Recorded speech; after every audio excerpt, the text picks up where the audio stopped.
प्यारी प्यारी भव्य आत्माओं, आज एक समस्या लेकर के आया हूं।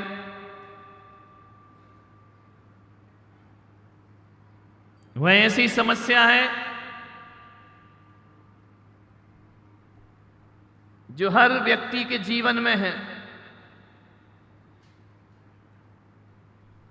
वह समस्या हिंदू के पास भी है, मुसलमान के पास भी है। वह समस्या जैनों में भी है, सिखों में भी है, ईसाइयों में भी है। वह समस्या ऐसी समस्या है जो इंसान तो थोड़ो जानवरों में भी हुआ करती है। हम सब ऐसी समस्याओं का शिकार बन रहे हैं और अपने जीवन को तबाह करने जा रहे हैं। वह ऐसी समस्या है, ऐसी विकट समस्या, छोटे से बच्चे से लेकर जवान तक और जवान से लेकर बूढ़ों तक और ग्रस्त से लेकर सन्यासी तक।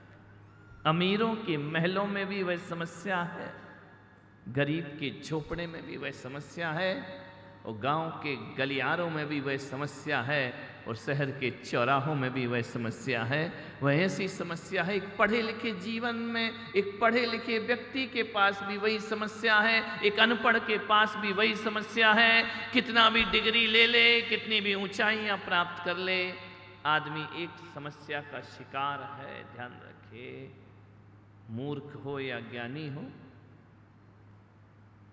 जीवन में चाहे इस पंडाल में बैठे हुए लोग हों, चाहे पंडाल के बाहर हों, चाहे टीवी से सुन रहे हो, चाहे लाइव देख रहे हो, सबके जीवन में एक समस्या है। जानते हो वो समस्या क्या है? वह समस्या है आदमी का क्रोध। ध्यान रखिए, क्रोध हिंदू को भी आता है, क्रोध जैन को भी आता है, क्रोध बौद्ध को भी आता है, क्रोध ईसाई को भी आता है, पढ़े लिखे लोगों को भी क्रोध आता है, और अनपढ़ आदमी को भी क्रोध सबको आता है, गुस्सा सबको आता है। इस पंडाल में कोई ऐसा बैठा है जिसने आज तक गुस्सा नहीं किया हो? मैं उस भव्य आत्मा के दर्शन करना चाहता हूं। ऐसी कोई देवी बैठी हो जिसे कभी गुस्सा नहीं आया हो? है कोई? नहीं है तो खड़े हो जाओ, मैं करेक्शन कर लूँगा, मुझे गलती हो सकती है।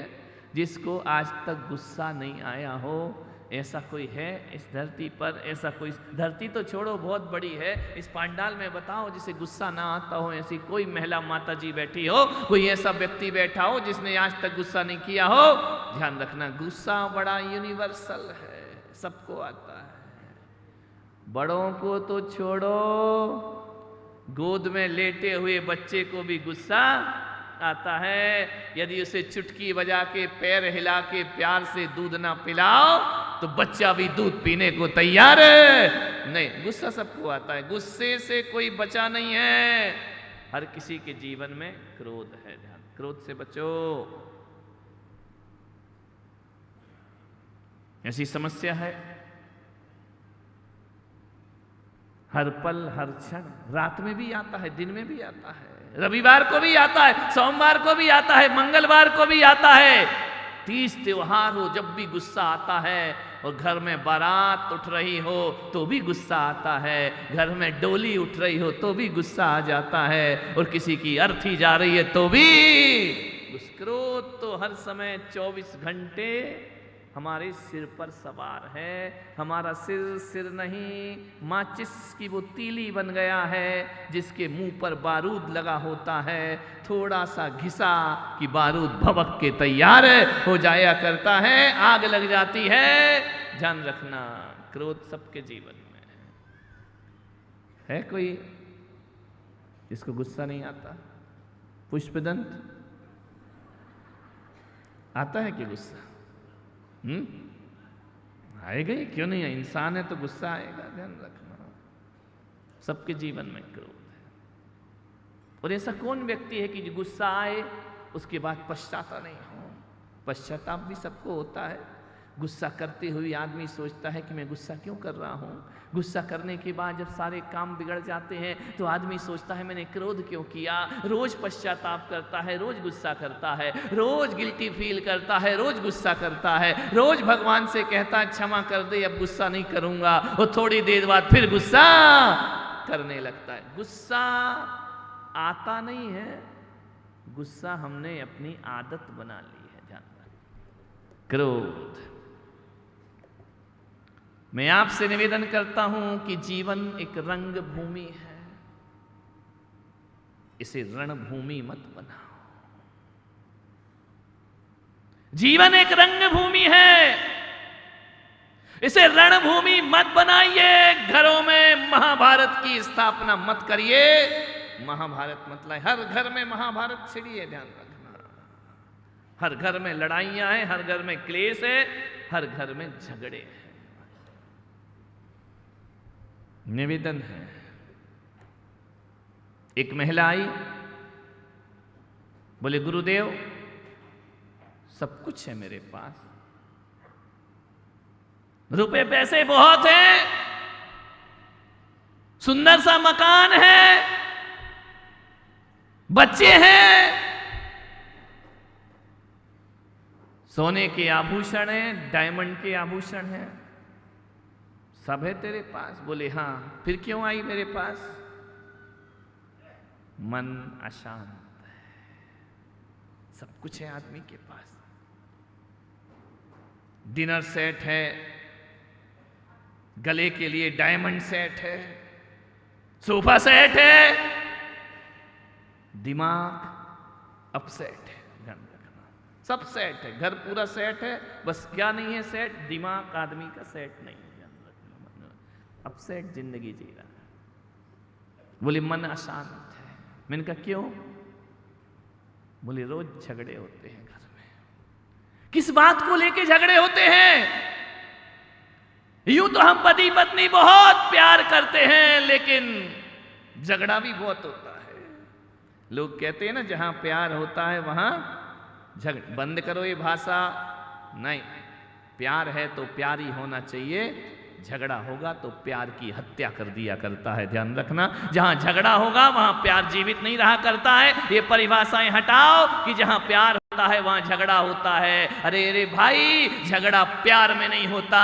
जहां अहंकार होता है वहां झगड़े होते हैं, जहां ईगो होता है वहां झगड़े होते हैं। जब पति पत्नी के ईगो हर्ट होते हैं तब झगड़ा पैदा हो जाया करता है। ये मत सोचो कि प्यार से झगड़े का जन्म होता है। प्यार से झगड़े का जन्म नहीं होता है, अहंकार से झगड़े का जन्म हुआ करता है। दो क्या सोचते हो? दो भाई आपस में लड़ते नहीं, दो अहंकार आपस में लड़ते हैं। क्या सोचते हो कि बाप बेटे आपस में लड़ते हैं? नहीं, उनका ईगो लड़ता है, उनका अहंकार लड़ा करता है। माँ बेटे आपस में कभी नहीं लड़ते, सास बहू आपस में कभी झगड़ा नहीं करते। झगड़ा करता है उनका अहंकार, ध्यान रखिए। और दो समाज आपस में कभी नहीं लड़ती है, उनका अहंकार लड़ा करता है। और मैं कहता हूँ कि हिंदू मुस्लिम देश में कभी नहीं लड़ते, इनके अहंकार आपस में झगड़ा किया करते। मंदिर लड़ रहे हैं, मंदिरों में झगड़े, मंदिर अदालतों में बैठे हैं, अहंकार बैठे हैं, मंदिर नहीं बैठे हैं। ध्यान रखना, भगवान कभी नहीं लड़ता है, लेकिन जब उनके भक्त के अंदर अहंकार आता है तो वह धर्म उन्हें विभाजन करने को तैयार है। ऐसा कौन सा धर्म है जो लड़ा नहीं हो? है कोई धर्म? हर धर्म में दो दो है। सिख है तो दो है, ईसाई है तो दो है, जैन है तो दो है, बौद्ध है तो दो है, जो भी है सब दो दो भागों में बट गए हैं हमारे धर्म। और हिंदू धर्म को तो पूछे ही मत, इतने टुकड़े हैं। ध्यान रखिए, मान्य बल, अहंकार, ये लड़ाइयां हैं, ये झगड़े हैं, ये क्रोध की परिणति है। मैंने उससे कहा कि तुम्हारे घर में झगड़े क्यों हैं? मैंने कहा कितने लोग रहते हैं तुम्हारे घर में? हम दो। आगे का ऐसे बोलते हो जैसे प्रवचन तुमको याद हो। हम दो, हमारे दो। मैंने कहा सास ससुर? बोले सेपरेट। हम अलग, वो अलग। देवर जिठानी सेपरेट, कोई नहीं। हम पति पत्नी रहते हैं, इनका पति पत्नी रहते हो फिर भी झगड़ा करते हो। पति पत्नी को तो झगड़ा नहीं करना चाहिए। सास ससुर से झगड़ा हो, देवर से हो, ननद से हो तो चल जाए, लेकिन आपस में पति पत्नी झगड़ा करते हो। और इनका बच्चे झगड़ते हैं, बोले बच्चों के पास टाइम नहीं है, सुबह से स्कूल जाते हैं, 2:30 बजे लौटते हैं, 2 घंटे ट्यूशन में चले जाते हैं, फिर होमवर्क करते हैं, उनके पास तो लड़ने का टाइम ही नहीं है, बस आपस में लड़ते हैं। तो हम पति पत्नी में झगड़ा होता है। महाराज इतना झुंझला के बोलते हैं, इतना गुस्से में बोलते हैं, कोई भी चीज है। ध्यान रखिए मान्यवर, 2 पति पत्नी और झगड़े आपस में, एक बात याद रखना, जब से 2 हुए हो ना तब से झगड़े बढ़े। पहले के बड़े परिवार होते थे ना, तो अकेला भोजन ही नहीं बंटता था। घर में मिठाई आए तो मिठाई ही 10-15 लोगों में नहीं बटा करती थी, कपड़े ही नहीं बटा करते थे, जेवर ही नहीं बटा करते थे। जब संयुक्त परिवार होता था तो ध्यान रखना, क्रोध भी थोड़ा थोड़ा बट जाया करता था। वह जो क्रोध तुम्हारे आ रहा है, वह 50-50 ग्राम बट करके वह क्रोध आदमी के दिमाग को ठंडा कर दिया करता था। लेकिन अब लड़ने झगड़ने को कुछ बचा नहीं है। अब हम दोनों ही आपस में लड़ते रहते हैं। ध्यान रखना, कोई संभालने वाला नहीं है, कोई बचाने वाला नहीं है, कोई बताने वाला नहीं है, जो है वो सब झगड़ने वाले। ध्यान रख, एक बच्चा मेरे पास आया, बोले महाराज आजकल की मम्मियां इतना ज्यादा पीटती क्यों है? दशा यही है, क्रोध हमेशा नीचे की तरफ चलता है। आदमी दुकान से आता है, ऑफिस से आता है, दफ्तर से आता है, बॉस डांट देता है, गुस्सा आ जाता है, तमतमा जाता है। अब मालिक को तो कुछ बोलता नहीं है, गुस्सा लेके घर पर आता है। अब घर पे आए तो किस पे निकालेगा सारा गुस्सा? बीवी पर निकालेगा। बीवी क्या करे, तुम्हारा गुस्सा बेचारा वो कितना सुने, वो भी चुपचाप सुन लेती है। अब सुनने के बाद वो भी गुस्से में आग हो रही है, आग बबूला हो रही है। अब वो गुस्सा किस पे निकाले? लड़ते पति पत्नी है, पिटता बेचारा पप्पू है, स्कूल से आएगा वो पिटेगा, क्यों रे बैग यहाँ पटक दिया, ये वहां पटक दिया, सुनता नहीं है। लड़के डांट पड़ी बाप को, बाप ने निकाला माँ पे, माँ ने निकाला बच्चे पर। अब बच्चा क्या करे, उसको भी बड़ा गुस्सा आता है, वो लेकर के नौकरानी पर सारा गुस्सा निकाल दिया करता है। नौकरानी को 1000 बात सुनाता है, बर्तन फेंक दिया करता है। अब नौकरानी क्या करे, गुस्सा लेके कहाँ जाए? वो बेचारी सारा गुस्सा बर्तनों पर निकाल दिया करती है। इतनी जोर जोर से बर्तन साफ करेगी, ज्यादा होगा कपड़े की पिटाई। क्रोध तो हमेशा नीचे निकलेगा। उस बच्चे ने कहा महाराज मम्मी इतना मारती क्यों है? मैंने कहा इसलिए मारती है कि पहले की जो मम्मियां होती थी तो कपड़े धोने के लिए नदी पे जाती थी, पनघट पे जाती थी, सारा गुस्सा कपड़े पर निकाल दिया करती थी। अब जब से घर में वो वॉशिंग मशीन आ गई है, अब क्रोध तो निकलता नहीं है, अब कपड़े तो पिटते नहीं है, बेचारा पप्पू पिटते रहते। बच्चा पिट, लड़ो तुम पिटे बच्चा। ध्यान रखना, क्रोध हमेशा क्रोध नीचे की तरफ जाएगा। झगड़े होते हैं, जहां 4 बर्तन होंगे वहां खटपट तो तेरे की मैं काय को प्रवचन कर रहा हूं, उत्तर वही मिल रहा होगी, कुछ नहीं हो सकता कितना भी प्रवचन करो। जहां 4 बर्तन है वहां खटपट तो नहीं, खटपट मत करो, ध्यान रखना। निवेदन है, गुस्से लड़ाई सबके घरों में होती है। तुम तो साधारण पुरुष हो, महापुरुषों के घर में भी लड़ाई थी। लड़ाई नहीं होती तो रामायण की रचना कैसे होती? लड़ाई नहीं होती तो महाभारत की रचना कैसे होती? ये कौरव पांडव में झगड़ा ही तो था, और क्या था, आपस में लड़ी तो रहे थे जमीन को लेकर के। विचार करना है आपको, भरत बाहुबली में झगड़ा था, वो भी जमीन को लेकर लड़ा करते हैं। ध्यान रखिए, रामायण में भी झगड़ा था, कि मेरा बेटा सिंहासन पर बैठे और कौशल्या का बेटा 14 वर्ष को वनवास स्वीकार। ये झगड़े ही तो थे, कितने झगड़े थे, जितने बड़े महापुरुष उतने ज्यादा झगड़े। उससे अच्छे तो अपन लोग इतना तो नहीं लड़ते कि 14 वर्ष का दे मत देना तुम भूल के अपनी औलाद को, नहीं तो तुम दशरथ की नकल करो कि जा 14 वर्ष को वनवास। वो राम तो नहीं जाएगा, तुमको वृद्धाश्रम में डाल के आ जाएगा, ध्यान रखना है। बिल्कुल कॉपी मत करना महापुरुषों की। ये महापुरुषों के झगड़े महापुरुष ही कर सकते हैं, और आप और हमारे बस की बात नहीं हुआ कर, ध्यान रखना। नहीं तो फालतू की बातों में हमारे यहाँ झगड़े होते हैं, कुछ लेना देना तो है नहीं है। पति पत्नी बैठे बैठे लड़ने लगते, फालतू में कोई काम वाम है नहीं है, झगड़ा करने लगते। एक जगह मेरा चातुर्मास हो रहा था, सुबह सुबह मैं पाठ कर रहा था, बड़ी जोर जोर से बाजू से पति पत्नी की आवाज आई।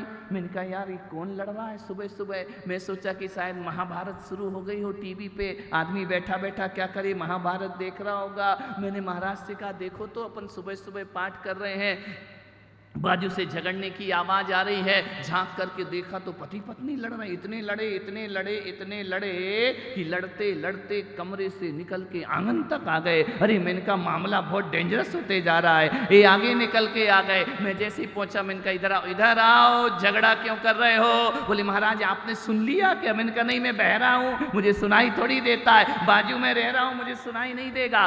तो मैंने कहा बताओ किस बात का झगड़ा है। बोले महाराज हम पति पत्नी का झगड़ा है, आप निपटा दो। तो मैंने कहा मैं तो दीक्षा ही तुम्हारे लिए लिए, मैं निपटाऊंगा तुम्हारे झगड़े, ध्यान रखना। मैंने कहा एक बात बताओ झगड़ क्यों रहे हो। बोले महाराज 50 बार इनको समझा दिया, 4 बजे रात से 4 बजे झगड़ा शुरू हो गया।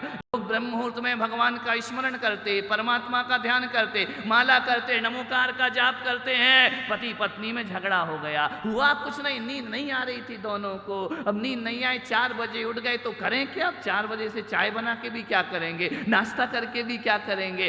दोनों बैठ करके सलाह कर रहे थे। पति पत्नी का देखना, जब भी बैठते हैं तो बड़े प्यार से बैठते हैं, उठते हैं तो झगड़ा करके ही उठते हैं, ध्यान रखना। एंड वो झगड़ा से ही होता, लड़ाई से ही होता है। तो बोले लड़ाई हो गई। मैंने कहा किस बात की हो गई। बोले मैंने 50 बार समझाया, 1000 बार इनको समझाया। मैंने कहा क्यों रे पति, वो 1000 बार समझाई, तुझे एक बार भी समझ नहीं आया। अरे बोले महाराज सुनो वो क्या कह रही है। बोले 50 बार समझाया, मेरा लड़का इंजीनियर बनेगा। झगड़े का मुद्दा देखो, मेरा लड़का इंजीनियर बनेगा। पति ने कहा खबरदार, जितना तेरा अधिकार है उससे ज्यादा मेरा अधिकार है, मेरा बेटा डॉक्टर बनेगा। लड़ाई काय की चल रही, डॉक्टर इंजीनियर, दोनों झगड़े जा रहे हैं। मेरा बेटा बच्चे, मैंने कहा एक बात बताओ, एक कह रही मेरा पति डॉक्टर बने, मेरा बेटा इंजीनियर बनेगा। मैंने कहा एक बार तुम दोनों ने अपने बच्चे से पूछा है कि तू क्या बनेगा। झगड़े का मुद्दा देखो, मेरा लड़का इंजीनियर बनेगा। पति ने कहा खबरदार, जितना तेरा अधिकार है उससे ज्यादा मेरा अधिकार है, मेरा बेटा डॉक्टर बनेगा। लड़ाई काय की चल रही, डॉक्टर इंजीनियर, दोनों झगड़े जा रहे हैं। मेरा बेटा बच्चे, मैंने कहा एक बात बताओ, एक कह रही मेरा पति डॉक्टर बने, मेरा बेटा इंजीनियर बनेगा। मैंने कहा एक बार तुम दोनों ने अपने बच्चे से पूछा है कि तू क्या बनेगा। सब कुछ तुम ही बनाने के लिए तैयार हो। जैसे ही मैंने कहा जाओ बच्चे को बुलाओ, उससे पूछो कि तू क्या बनेगा। मालूम है पति पत्नी ने एक दूसरे को देखा, बोले बच्चा तो अभी पैदा ही नहीं हुआ है। झगड़ा देखो बिना सिर पैर का, अभी आया नहीं है, प्लानिंग चल रही है क्या बनेगा। बिना सिर पैर के झगड़े, ध्यान रखना। आपसे निवेदन है, गुस्से को ठंडा करना सीखो, दिमाग को ठंडा रखो। 24 घंटे गर्मी में मत रहो, 24 घंटे आंख लाल और जुबान खारी मत करो, ध्यान रखिए। पहले सोचो कि बात गुस्सा करने जैसी है या नहीं। सास ने कहा बहू ये मलाई यहीं खाई जाएगी। बहू ने कहा एक पीहर जाएगी। अब गांव के गांव में शादी करोगे तो ये झगड़े तो होंगे। ऋषभ देव वालों अब दूर होती तो मलाई जब तक तो खराब हो जाती है। बोली ये मलाई पीहर जाएगी। सास ने कहा नहीं, मलाई यहीं खाई जाएगी। बोले नहीं, पीहर जाएगी। इस बात, इतनी सी बात पे झगड़ा हो गया। ससुर जी आए, उन्होंने कहा इधर क्यों लड़ रही है तुम सास बहू? बोले मैंने कहा ये मलाई पीहर में जाएगी। सास ने कहा यहीं खाई जाएगी। ससुर ने कहा ला मलाई का कटोरा, ना पीहर जाएगी ना ससुराल जाएगी, ला मलाई का कटोरा इधर ला। सास ने बहू को देखा, बहू ने सास को देखा। बोले हम दोनों प्लानिंग कर रहे थे कि भैंस खरीदना है। अभी तो मलाई का पता ही नहीं मलाई है कहाँ, ध्यान रखना। भैंस आई नहीं, मलाई पे झगड़ा शुरू हो गया। मान्यवर, आपके झगड़े बड़े फिजूल के झगड़े, छोटी छोटी बातों पे लड़ जाते हो, बिना सिर पैर की बातों पे लड़ जाते हो। और क्रोध जब भी आता है ना, या तो भूतकाल पे आता है या भविष्य काल पे आता है। ये भविष्य के झगड़े, भूतकाल के झगड़े हैं। मलाई नहीं है और झगड़ा शुरू हो गया। ध्यान रखना, कैसी कैसी बातों पे लड़ते हो तुम। जेठ जी आए, गर्मी के दिन थे, और जेठ जी ने क्या किया, छोटे भाई के बच्चे भी थे और उसके बच्चे भी थे। थैले में हाथ डाला, आम निकाला, एक आम छोटे भाई के बच्चे को दे दिया और एक आम खुद के बच्चे को दे दिया। अब संयोग से ऐसा जेठ जी का कोई मूड नहीं था, कोई प्लान नहीं था, संयोग था, हो गया तो हो गया।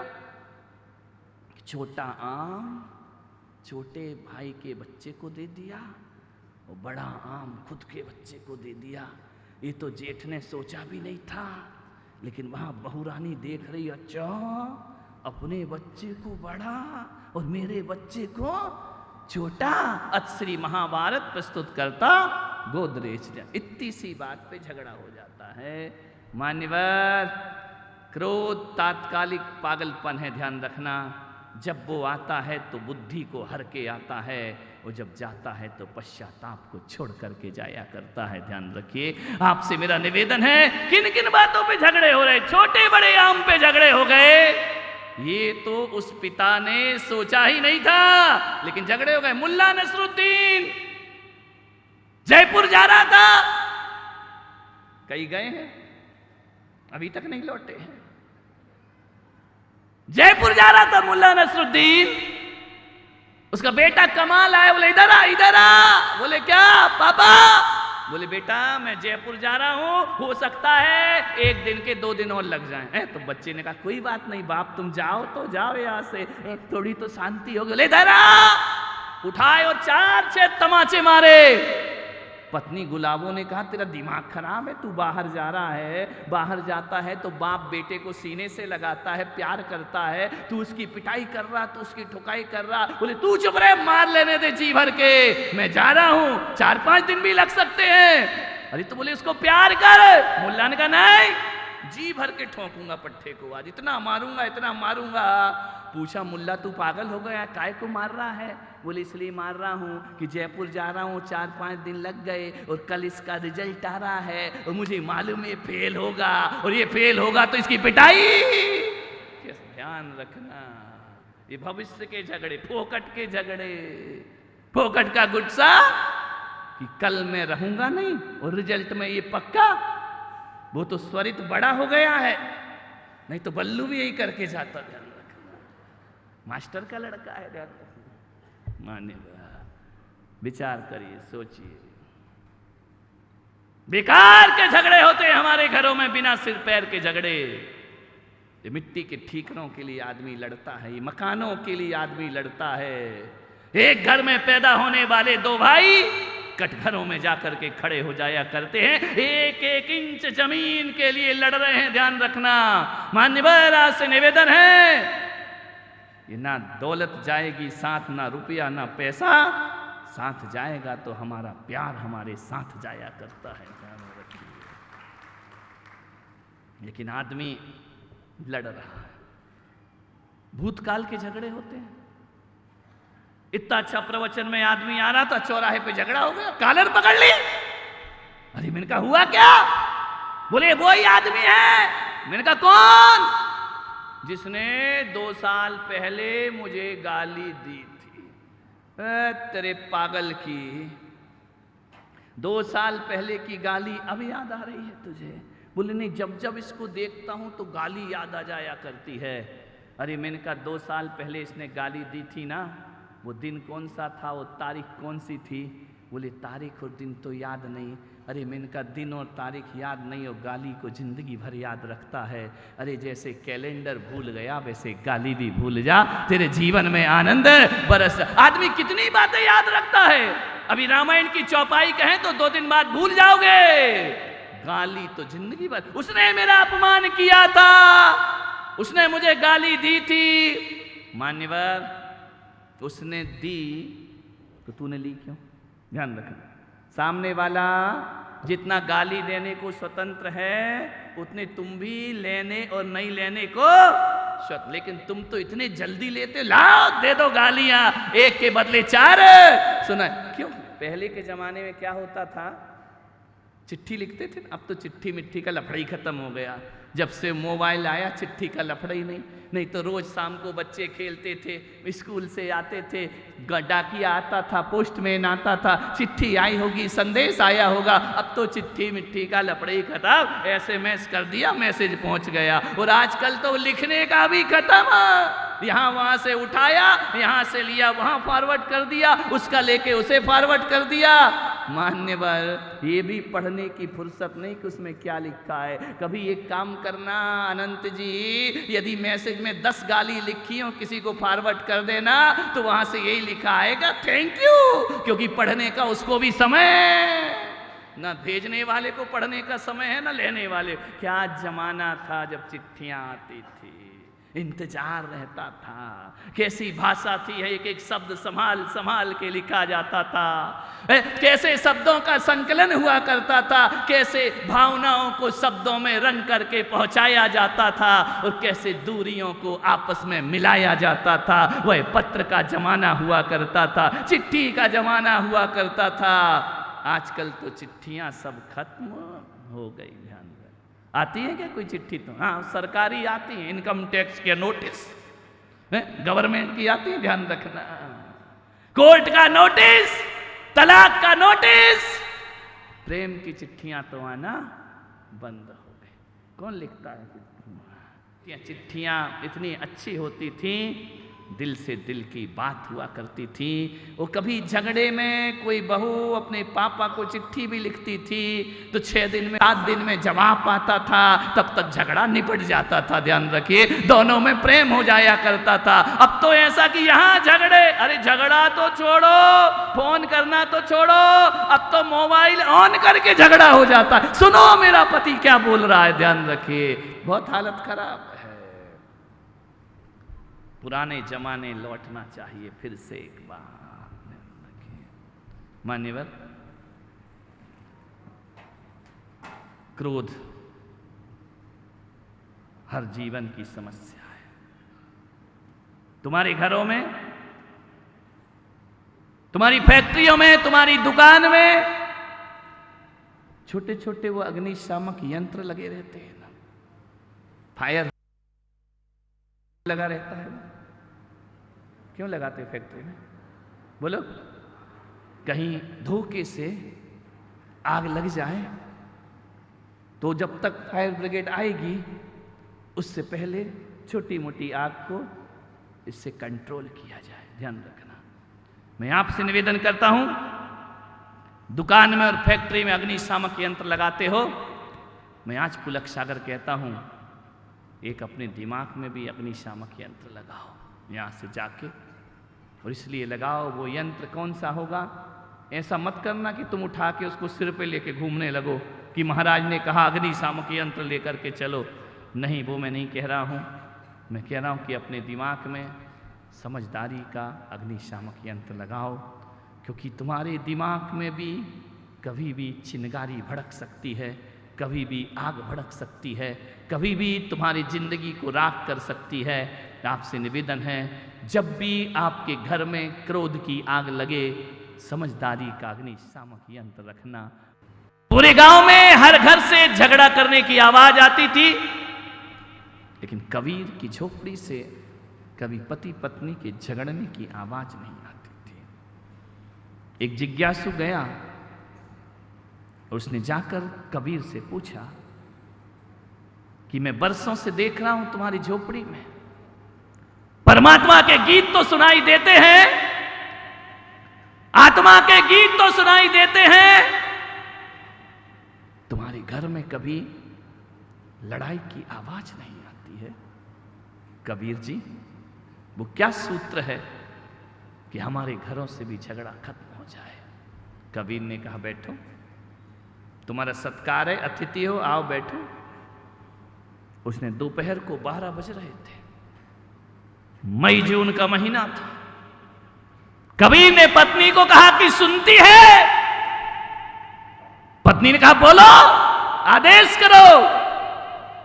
आंगन में बैठ के रुई धुनक रहा था कबीर।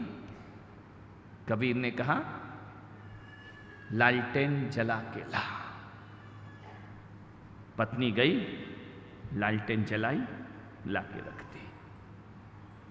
कबीर ने जिज्ञासु से पूछा तुझे उत्तर मिल गया? बोले उत्तर मिल गया। दोपहर को 12 बजे चिलचिलाती धूप और तुम लालटेन मांग रहे हो, वो जला के रख गई।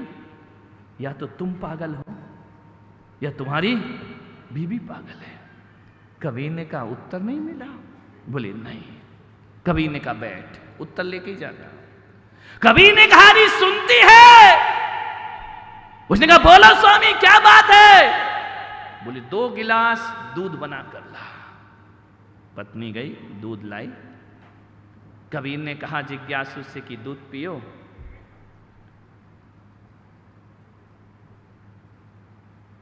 जिज्ञासु ने जैसे ही दूध होठों से लगाया, थूक दिया। बोले पागल हो, दिमाग खराब है क्या तुम्हारा? कबीर ने कहा रुक जा। कबीर ने दूध लिया, घटाघट पूरा गिलास दूध पी गए। तो कबीर ने कहा उत्तर मिल गया? बोले खाक उत्तर मिल गया है। तू भी पागल और तेरी पत्नी भी पागल लगती है, दिमाग से पागल हो तुम। कबीर ने कहा समझ नहीं आया? बोले नहीं। बोले क्या हुआ? बोले 12 बजे दिन में कबीर तुम कह रहे हो लालटेन ला, वो ला गई, दे गई। और तुमने जो पत्नी को दूध का ऑर्डर किया, ऐसी पागल पत्नी शक्कर की जगह नमक डाल करके लाई है। तो कबीर ने कहा तुझे उत्तर समझ में नहीं आया? बोले नहीं। बोले उत्तर इतना ही है कि देख दोपहर को 12 बजे मैंने पत्नी को कहा लालटेन ला, तो पत्नी ने कोई तर्क नहीं किया। पत्नी ने क्या और क्यों नहीं पूछा, चुपचाप लाकर लालटेन रख दी। और जब पत्नी 12 बजे दिन में बिना प्रश्न किए, बिना तर्क किए लालटेन ला के रखती है, और धोखे से उसने यदि शक्कर की जगह नमक डाल दिया, तो जब वो प्रश्न नहीं करती है तो पति का भी फर्ज बनता है कि चुपचाप दूध पी लेना चाहिए, उसे प्रश्न नहीं करना चाहिए, उसे तर्क नहीं करना चाहिए। जिज्ञासु ने कहा ये तो पागलपन है। बोले पागलपन नहीं है, उत्तर लेके जा। हमारे घर से लड़ाई की आवाज इसलिए नहीं आती है कि हम पति पत्नी के बीच में समर्पण हैं, लेकिन हमारे बीच में तर्क नहीं है। और एक बात याद रखना, जहाँ समर्पण होता है वहाँ स्वर्ग होता है, और जहाँ तर्क होता है वहाँ नरक हुआ करता है। ध्यान रखिए, वो जीवन नरक है। जहाँ समर्पण है वहाँ स्वर्ग है, और जहाँ तर्क है वहाँ, जिन पति पत्नियों में तर्क होगा जिंदगी नरक के समान महसूस होगी, और जिनमें समर्पण होगा, ध्यान रखना, गलतियां सबसे होती हैं, गलतियां आदमी से भी होती हैं और गलतियां महिलाओं से भी हुआ करती हैं, लेकिन समर्पण का भाव रख दो। ध्यान रखना, यदि पत्नी नहीं पूछती है कि लालटेन क्यों चाहिए, तो पति का भी फर्ज है कि नमक डला है तो चुपचाप पी जाए। ध्यान रखना, ऋषभ देव के पतियों, आज प्रैक्टिकल कराएं क्या घर में? ध्यान रखना, तर्क नहीं होना चाहिए। जहां समर्पण है वहां स्वर्ग है। मैं आपसे निवेदन करता हूं कि आप अपने घर में, अपने ऑफिस में, अपने दफ्तर में, अपनी दुकान में, जहां दिन में 4 बार क्या 1000 बार नजर जाती हो, मेरा एक सूत्र उसमें लिख के एक स्टिकर बना लेना कि जहां तर्क है वहां नर्क है, और जहां समर्पण है वहां स्वर्ग है। ध्यान रखना, ये स्टिकर आपकी दुकान में, आपके घर में, आपके दफ्तर में, आपकी अटैची में, आपकी गाड़ियों में लगा रहना चाहिए, क्योंकि तर्क के अवसर पल पल पे आते हैं। और जब तुम्हारी निगाह इस पर जाए तो समर्पण की जिंदगी शुरू हो जाना चाहिए। ध्यान रखना, घर स्वर्ग हो जाएगा, घर नरक नहीं बन पाएगा। एक घर जलने से बच जाएगा, एक घर बर्बाद होने से बच जाएगा। तर्क मत करो।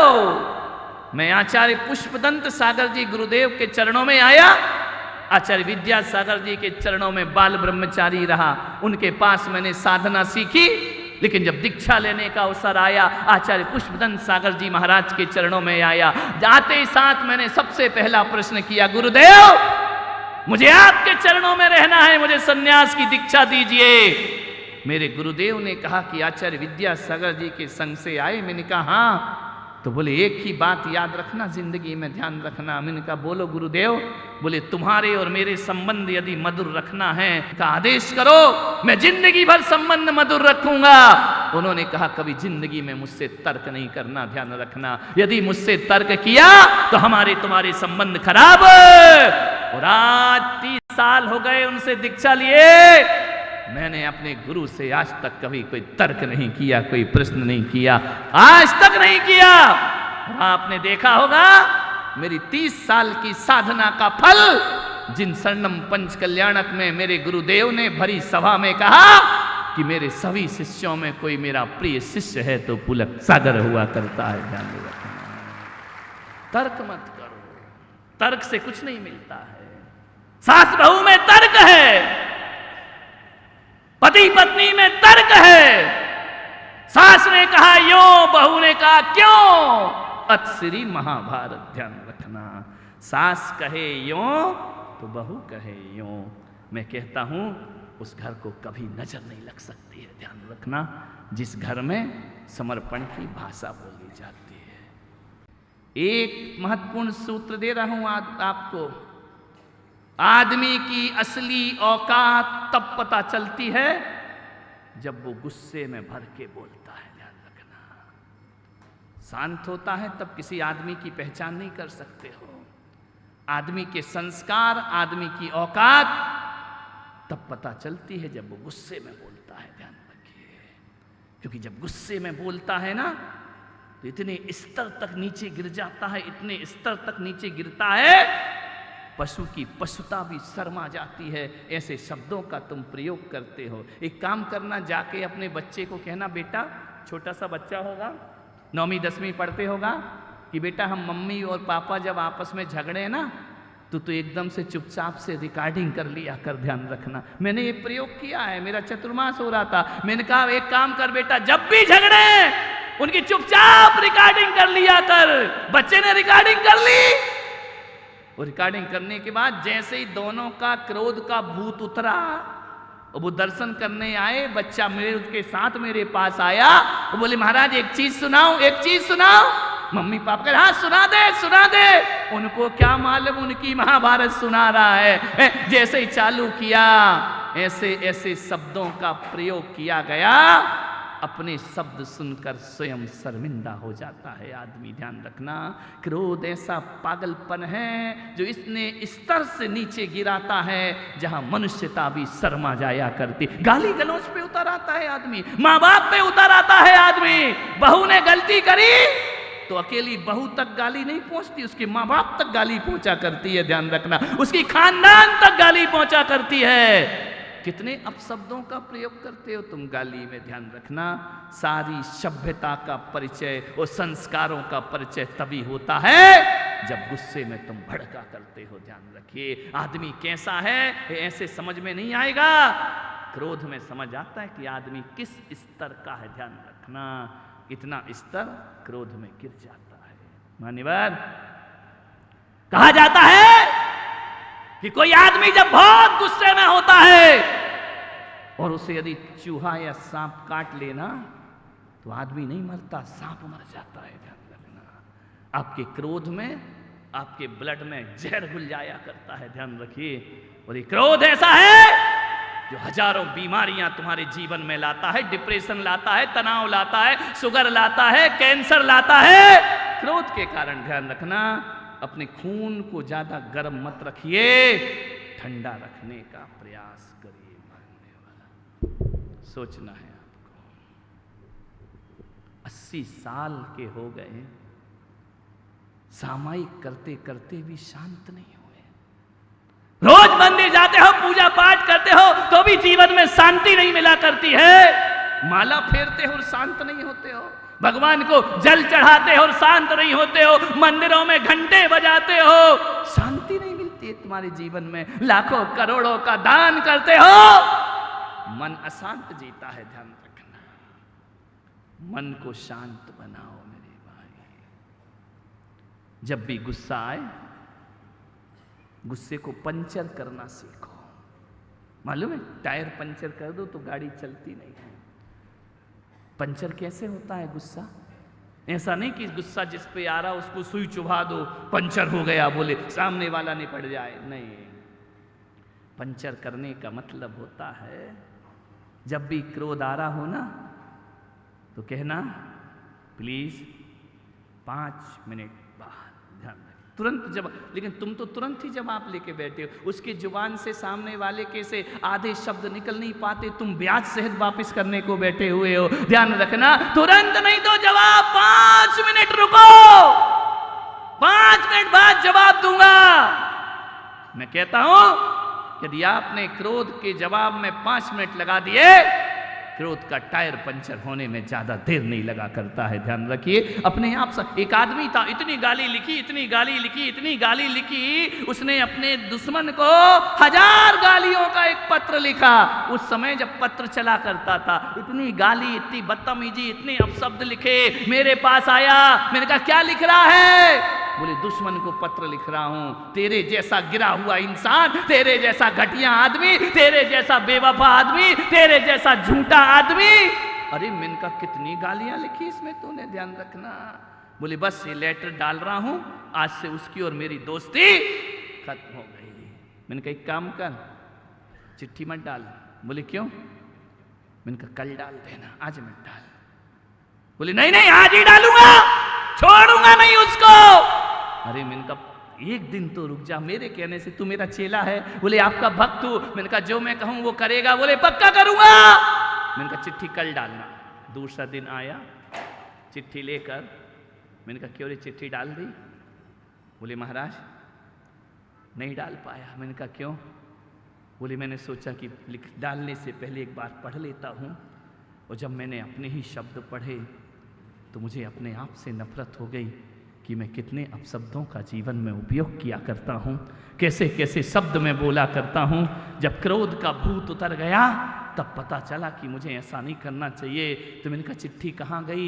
बोले लिफाफा बचा है, चिट्ठी तो फाड़ करके फेंक दी। ध्यान रखना, क्रोध को थोड़ा टाइम दो, तुरंत जवाब मत दो, मौन हो जाओ। सामने वाला कुछ बोले चुपचाप मौन। और एक ही चीज याद रखना, जहां समर्पण है वहां स्वर्ग है, और जहां तर्क है वहां न। 5 मिनट का ब्रेक तो दे दो क्रोध को, तुरंत जवाब देने को तैयार मत हो जाओ।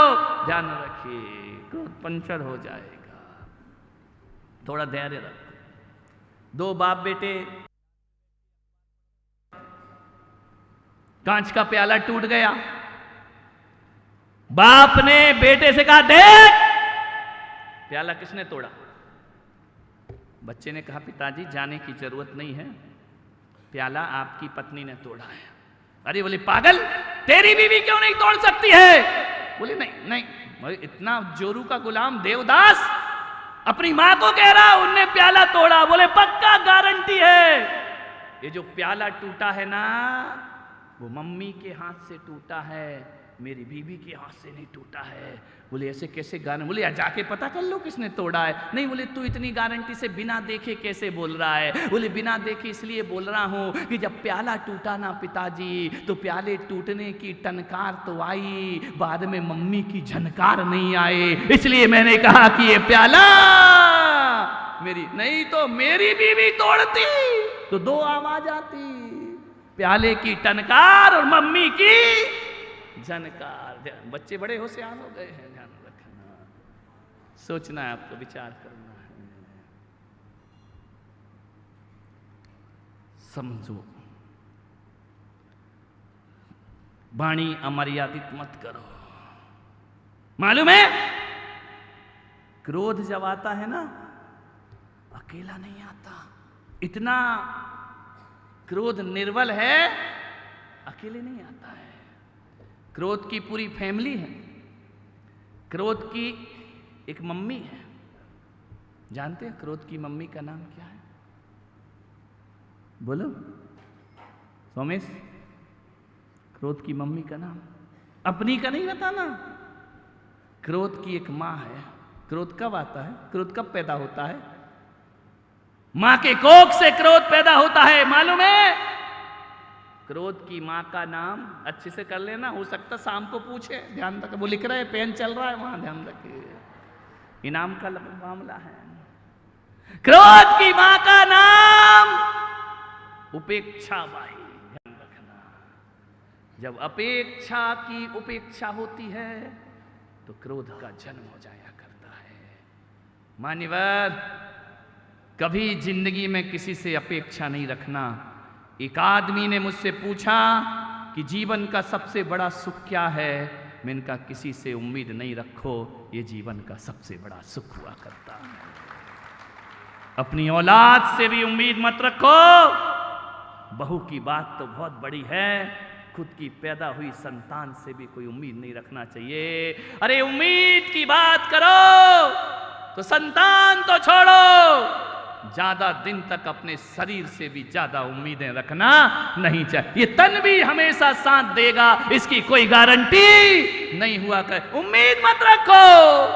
लेकिन क्या करें, जब से बहू घर में आती है, दहेज लाए या ना लाए, उम्मीदों का टोकरा लेकर के आ जाती है। एक बात सोचिए, एक कल्पना करो, आप को बहुत तेज बुखार है, 104 डिग्री बुखार है, आपसे उठा नहीं जा रहा है, पलंग पर पड़े हैं आप, बहू घर में है, आप उम्मीद लगाएंगे या नहीं?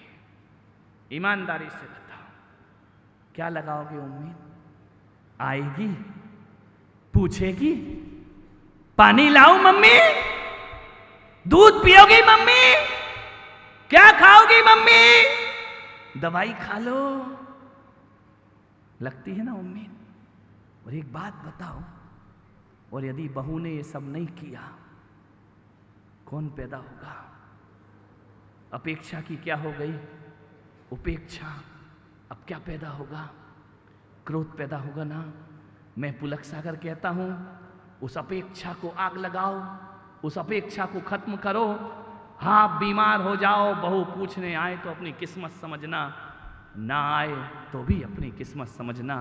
क्योंकि ये सोच लेना कि मुझे 104 डिग्री बुखार है, मुझसे उठते नहीं बन रहा है, पति दुकान पे गए हैं, बच्चे स्कूल गए हैं और बहू पीहर गई है, अब बताओ दवाई कैसे खाओगे? ध्यान रखिए, 104 डिग्री भी बुखार होगा ना तो अम्मा हिम्मत करेगी, पलंग से उठेगी, घिसटते घिसटते जाएगी, गिलास में पानी भरेगी, दवाई खुद खोलेगी, चुपचाप खा लेगी। अब क्यों गुस्सा नहीं आ रहा? क्योंकि बहू घर में नहीं है। मैं आपसे कहता हूँ ऋषभ देव वालों, बहू के रहते हुए भी इतना सोच लो, अपेक्षाओं की खत्म हो जाएंगी, उम्मीदें खत्म हो जाएंगी और जीवन आनंद में बदल। अरे सोच नहीं तो है, करना तो वैसे भी काम है और वैसे भी काम है, थोड़ी सी सोच बदल लो, ज्यादा उम्मीद मत रखो। चले आ रहे हो बाजार से, आपने सोचा कि वो आदमी आ रहा है, मुझे जय जिनेंद्र करेगा, जय राम जी की करेगा, और यदि उसने नहीं की, अरे बाप रे, क्रोध का जन्म हो गया। अपनी उम्मीदें मत रखो किसी से, ध्यान रखना।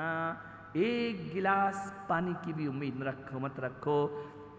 मैं पुलक सागर कहता हूं कि जब तक तुम्हारा शरीर चल रहा है ना, पानी भी पीना है तो खुद उठा के पीना चाहिए। ध्यान रखना, किसी से मांगने की जरूरत नहीं पड़ना चाहिए। कोई कुछ कहे कि बताओ तुम्हें क्या चाहिए, ना कहने की ताकत सीखो। नहीं, मुझे कुछ नहीं चाहिए।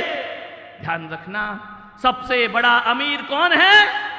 अमीर वो नहीं है कि कोई बोले क्या चाहिए और तुम मांग लो। अमीर वो होता है कोई बोले कि तुम्हें क्या चाहिए, तुम्हारे मुंह से निकले कि हमको कुछ नहीं चाहिए। ध्यान रखना, चाहे गई चिंता मिटी मनवा वे परवाह, और जिनको कुछ नहीं चाहिए वो शाहन के शाय हुआ करते हैं। ध्यान रखना, उम्मीद मत लगाओ, किसी से भी उम्मीद मत रखो, एक गिलास पानी की भी उम्मीद मत रखो। ध्यान रखिए, आपको बातें अटपटी लग रही होंगी लेकिन आपके जीवन को आनंद से भर देंगे ये बातें। ध्यान रखिए, जब तक भगवान ने शरीर दिया है, क्यों बहू बेटों से उम्मीद रखते हो कि खाना बना के दे, पानी ला के दे? हाथ पैर दिए है ना, खुद उपयोग करो उनका। ध्यान रखिए, और जितना तुम अपने हाथ पैर का उपयोग करोगे, बुढ़ापे में भी जवानी का अनुभव करोगे। ध्यान रखिए, और जो जवानी में भी एक गिलास पानी उठा के नहीं पीते हैं, उनका जवानी में ही बुढ़ापे के दर्शन होना शुरू हो जाते हैं। ध्यान रखिए, एक गिलास पानी नहीं पी सकते हो लेकर। एक महिला आई, बोले मेरे पति इतने बेकार, एक गिलास पानी नहीं पीते हैं। तो मैंने कहा तू क्या करेगी? बोले अब देखो कल मैं क्या करती हूँ। पति आया बाजार से, दुकान से, अरे पानी ला एक गिलास। उसने कहा सुनते समझ नहीं आता तुमको? महाराज के प्रवचन देख रही हूं टीवी पर। तो बोली मतलब क्या है? बोले डिस्टर्ब मत करो, जाओ पी लो, और हो सके तो ये सब महिला एक्सपीरियंस है तुम्हारा एक्सपीरियंस बोल रहा, मेरे लिए भी ले आओ। उम्मीद मत रखो किसी से, उम्मीद रखी कि क्रोध पैदा हुआ। ध्यान रखना, किसी से कोई उम्मीद मत रखिए। तो क्रोध की मां उपेक्षा। उम्मीद रखोगे उपेक्षा जरूर होगी, आशा रखोगे निराशा में बदल जाएगा, ज्यादा इच्छा रखोगे इच्छाओं का निरोध हो जाएगा। ध्यान रखिए, पिता, क्रोध का एक पिता है, मालूम है कौन है? मम्मी कौन है? उपेक्षा। याद कर लो, शाम को काम आएगा, है ना? मम्मी उपेक्षा भाई। और क्रोध का पिता है घमंडी लाल। ध्यान रखें, हमेशा अकड़ में जीता है, कभी झुकता ही नहीं है, ऊपर करके आके चलता है। ज्यादा घमंड करोगे, ज्यादा अकड़ोगे तो ध्यान रखना क्रोध का जन्म जरूर। अहंकार से क्रोध बड़ा होता है, पलता है, पुछता है। ज्यादा अकड़ में मत जियो। ध्यान रखना, ज्यादा ऐसी कोशिश मत करो कि हमसे अच्छा दुनिया में कोई नहीं, हमसे अच्छा कोई बोलता नहीं, हमसे अच्छा कोई जीता नहीं। किस फालतू की चीजों में जी रहे हो? मानो अकड़ मत करो। क्रोध की एक पत्नी है, क्रोध की बीवी का नाम मालूम? हिंसा बाई। जब भी क्रोध होगा तो मारपीट होगी, हिंसा होगी, लड़ाई होगी। क्रोध की मां उपेक्षा बाई है, क्रोध के पिता घमंडी लाल है, क्रोध की पत्नी हिंसा है। उसके 2 जुड़वा बच्चे हैं क्रोध के। ध्यान रखना, 2 जुड़वा बच्चे, एक बार में ही काम निपटा दिया। ध्यान रखना, 2 जुड़वा बच्चे, इसके 2 ट्विन्स हैं, बैर और विरोध। ध्यान रखना, 2 जुड़वा बच्चे, एक बार में ही काम निपटा दिया। ध्यान रखना, 2 जुड़वा बच्चे, इसके 2 ट्विन्स हैं, बैर और विरोध। ध्यान रखना, जहां क्रोध है वहां बैर भी होगा। और उसकी एक नक चढ़ी बहन है क्रोध की। ध्यान रखना, बड़ी नाक पे चढ़ी रहती है, मालूम है? उस क्रोध की नक चढ़ी बहन का नाम है जिद्दी बाई। ध्यान रखना, जिद नहीं होगा तो क्रोध कहां से आएगा? ध्यान रखना, ध्यान रखना, जब भी क्रोध आता है पूरे परिवार के साथ आता है, और वो हमारे पूरे परिवार को नाश करके चला जाता है, तबाह करके चला जाता है। तो आपसे कहूंगा, क्रोध से यदि बचना है तो 4-5 चीजें याद रखो। एक तो उम्मीद करना बंद कर दो, दूसरे घमंड करना बंद कर दो, तीसरा हिंसा मारपीट की भाषा बंद करो, गाली गलौच बंद करो, बैर विरोध से दूर रहो, और जिद करना छोड़ दो। क्रोध तुम्हारे घर में प्रवेश नहीं कर पाएगा। ध्यान रखिए, पागल हैं लोग जो कहते हैं महाराज हमारा वास्तु से घर अच्छा नहीं है, जो ज्योतिष दिखाते हैं, जो कुंडली दिखाते हैं। मैं पुलक सागर कहता हूं कि कोई भी मकान है अच्छा बुरा नहीं होता, उसमें रहने वाला इंसान अच्छा या बुरा हुआ करता है। ध्यान रखिए, वास्तु को सुधारना है तो ईंट पत्थर के वास्तु मत सुधारो, ये 4-5 चीजें सुधार लो, तुम्हारे जीवन में स्वर्ग का अवतरण अपने आप हो जाएगा। ध्यान रखिए। शादी होती है ना, तुम लोग की हो गई या नहीं रे भाई बता? हो गई ना शादी? शादी हुई थी, 7 फेरे लिए थे, लेट हो गए थे, 12-1 बज गए थे, नींद आने लगी थी। अब शादी भी तो करना है। 7 वचन जैसा कुछ लफड़ा होता है, सप्तपदी। बोलो ना रे, हम कुमारों से क्या को पूछ रहे हो? 7 वचन सोमेश नहीं, यदि अरेंज मैरिज की है तो 7 वचन, और कोर्ट मैरिज की है तो काहे का वचन? ध्यान रखना। 7 वचन लिए थे, पंडित कराता है। मैंने किसी की शादी मादी देखी नहीं है, लेकिन सुना है। तो एक लकड़ी होती है, एक अग्नि होती है, उसके 7 फेरे लगते हैं, और एक फेरे पर एक वचन लिया जाता है। कौन है इस सभा में जो अपने 7 वचन सुनाएगा? अरे तो वो नाटक चल रहा था क्या? शादी में जो लिए थे वो ड्रामा था क्या? एक भी याद नहीं? वो पंडित ने तो कहा था कि जीवन भर निभाना है। नाम याद नहीं, निभाओगे क्या तुम? खाक। एक भी वचन याद नहीं है तो वो सब क्या था? अब की बार मोदी सरकार थी क्या वो? विचार करिए। 7 वचन। एक जोड़ा में, तुम तो चलो पुराने शादीशुदा हो, नया जोड़ा आया मेरे दर्शन को आशीर्वाद मिलने। मैंने कहा शादी कब हुई? बोले कल ही हुई है। मैंने कहा 7 वचन बताना कौन से? बोले काहे के 7 वचन? अरे मैंने कहा तुमने 7 वचन लिए, फेरे डाले। अरे बोले वो तो पंडित ने लिए। तो मैंने कहा पंडित ने लिए, शादी तो तुम्हारी है। बोले वो बोलते गा, हम सिरा लाते गए, और मन में तो ये लगा पंडित इतना लंबा क्यों खींच रहा है, जल्दी खत्म कर। 12-1 बजा दिए फेरे डालने में। ध्यान रखना, एक को भी अपने 7 वचन याद नहीं है किसी को याद 7 वचन तो खड़ा हो जाए, उसको सभा में सम्मानित किया जाएगा। पुष्पदन जी 2-4 वचन याद हो? काय को याद रहेंगे? जब 7 वचन ले रहे थे तो बगीचा पूरा हरा था। उसका परिणाम ये आया कि एयरपोर्ट बन गया, कोई भी फ्लाइट यहां उतर सकता है। ध्यान रखना। बाल लाल तो सब गायब हो गए। ध्यान रखना, 7 वचन याद नहीं है। अरे वचन ही ऐसे घटिया थे, क्यों नहीं याद? कौन रखेगा? मैं 7 वचन बना रहा हूं। ध्यान रखना, अब तुम्हारे बच्चों की शादी हो तो मेरे वाले 7 वचन लेना। ध्यान रखना, मालूम है कौन से? बता दूं? 7 तो छोड़ो, एक ही वचन ले लो, 7 मत लो।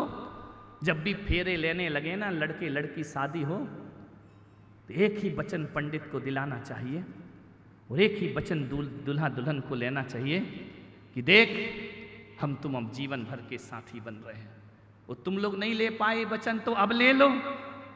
शादी की सालगिरह आएगी ना, दोबारा तो शादी करते ही हो, फिर से दूल्हा बनोगे। 25वीं शादी की सालगिरह, फिर दूल्हा बन रहे, बुढ़िया सज रही, फिर से डांस, फिर से नाच हो रहा। क्या 50वीं सालगिरह, मुंह में दांत नहीं, मेहंदी लग रही है। ध्यान रखना, कितनी बार शादी करोगे यार? एक बार में आदमी को थक जाना चाहिए शादी करते हुए। नहीं, एक जगह मैंने दिल्ली में देखा 50वीं शादी की सालगिरह। अरे मैंने कहा क्या हो गया? झुर्रियां पड़ रही हैं। कहां से आ रही देवी? Beauty parlour. बोले क्यों? बोले शादी की। तेरे की शादी की सालगिरह, ग्रह माने ग्रह, और ग्रह में लग गई गृहिणी। ध्यान रखना, विचार करना है। एक ही नियम ले लो, शादी तो हो गई, गया वो पंडित भी मरमरू गया हुआ जिसने शादी कराई। आपसे निवेदन है, आज घर जाके अपनी शपथ ले लेना, जब भी शादी की सालगिरह आए, ध्यान रखना, शादी जब भी हो एक वचन उसमें रखना कि हम तुम जीवन भर के हम सफर बन रहे हैं, जीवन भर के लिए एक दूसरे के बन रहे हैं। मैं सौगंध खाता हूं, लड़की बोले मैं भी सौगंध खाती हूं कि जब कभी मैं आग बनूं तो तुम पानी बन जाना, और कभी तुम आग बनो तो मैं पानी बन जाऊं। 7 वचन याद ना हो पुलक सागर का, एक वचन याद रखना कि मैं आग बनूं तो तुम पानी बनना, और तुम आग बनो तो। और पुरुषों से भी, दूल्हों से भी मेरा निवेदन है कि तुम 10 बार दिन में आग बनते हो, ये 10 बार पानी बनती है, ध्यान रखना।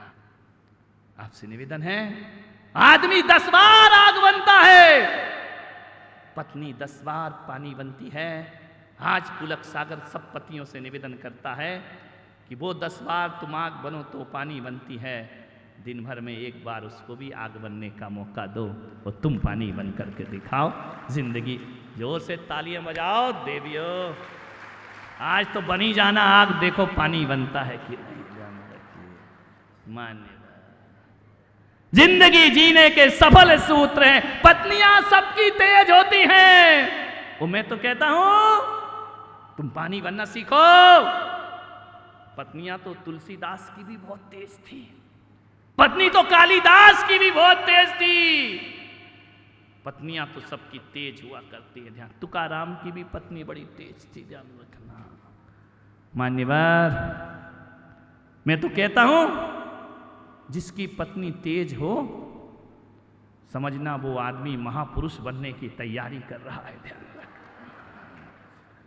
तुलसीदास की तेज थी, जा भाग, मेरे पीछे क्यों आया है, जितना प्यार मुझसे करता है उतना राम से कर, इतनी तेज बन जाओ कि ये महापुरुष बन जाए, ध्यान रखना। मान्यवर, आपसे निवेदन है संभालो, क्रोध को टाल दो। रात को 12 बजे पत्नी उठी, एक गिलास दूध लाई, पति को कहा पी लो। पति ने कहा इतना प्यार झलक रहा है आज, क्या बात है? बोले प्यार म्यार को मार गोली, 12 बज गए हैं, नाग पंचमी शुरू हो गई है, ध्यान रखना। मान्यता, हंसते मुस्कुराते जिंदगी गुजार दो, पी ले चुपचाप, प्यार म्यार की बात मत कर वरना नागिन जहर उगल देगी, ध्यान रखना। मान्यवर, आपसे निवेदन है मत लड़ो, मत झगड़ो। रात को मेरी भक्ति करने बहुत से लोग आते हैं, आनंद बरसता है। कल तो और ही आनंद बरसा, क्या नाम इनका है? हितेश जी, बड़ा सुंदर गाते हैं। यहाँ के बड़े कवि उपेंद्र अणु, और एक यहाँ का और बड़ा कवि जो जयपुर में है अभी, है? ऐसी आनंद की बरसात 9:30 बजे के बाद होती है। गाने के बाद मालूम है इन्होंने क्या किया? वो किसी ने नहीं देखा। गाने के बाद ढोलक को उतार दिया करते हैं, तबलों को उतार दिया करते हैं।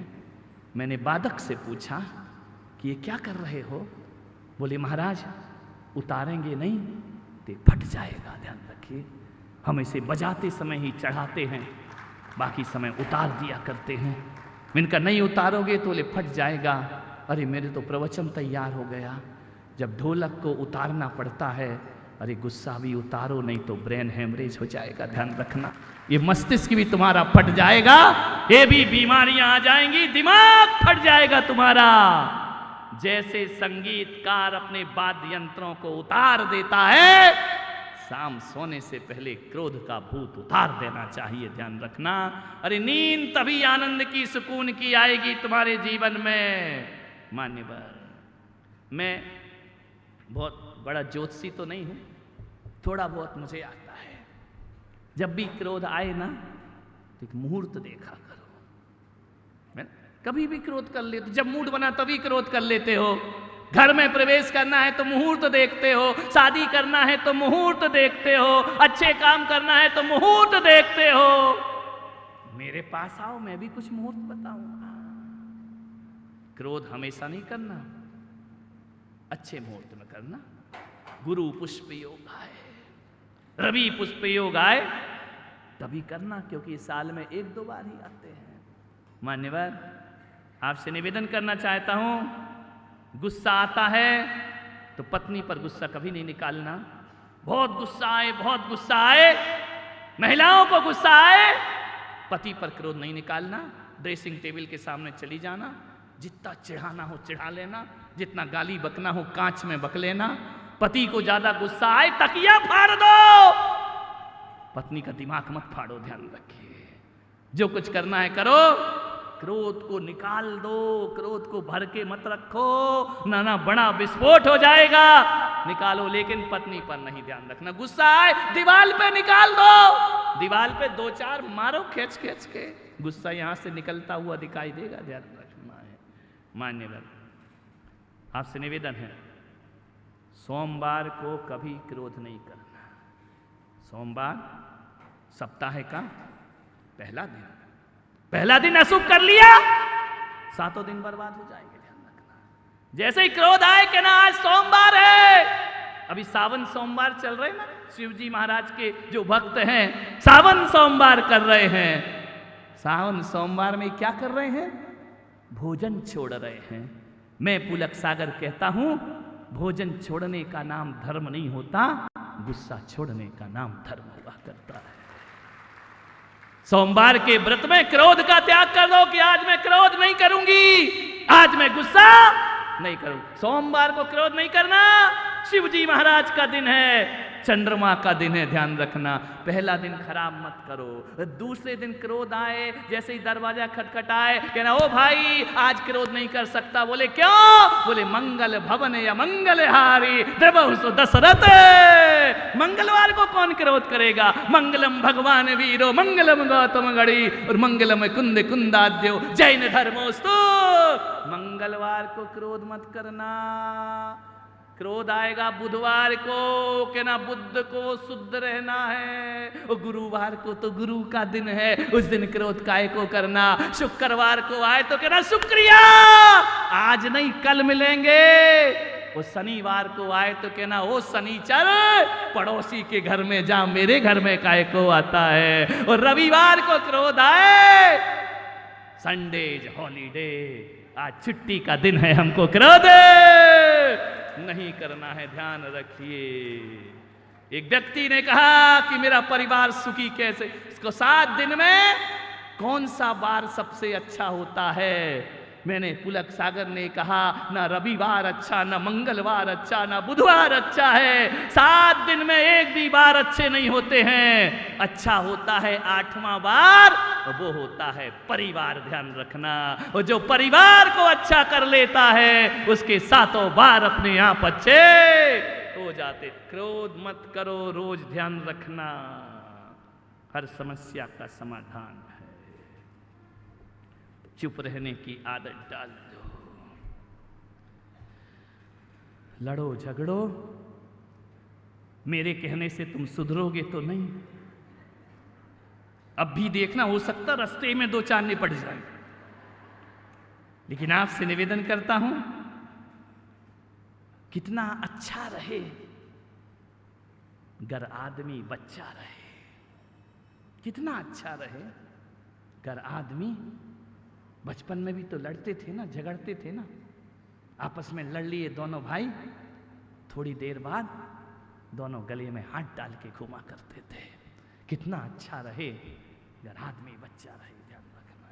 लड़ते थे, झगड़ते थे, शाम को बोलने लगते थे। विचार करिए, और बड़े होके ऐसे लड़ते हो कि जिंदगी भर नहीं बोलते हो। ध्यान, समझदार कौन, बच्चा या तुम बड़े? ध्यान रखना।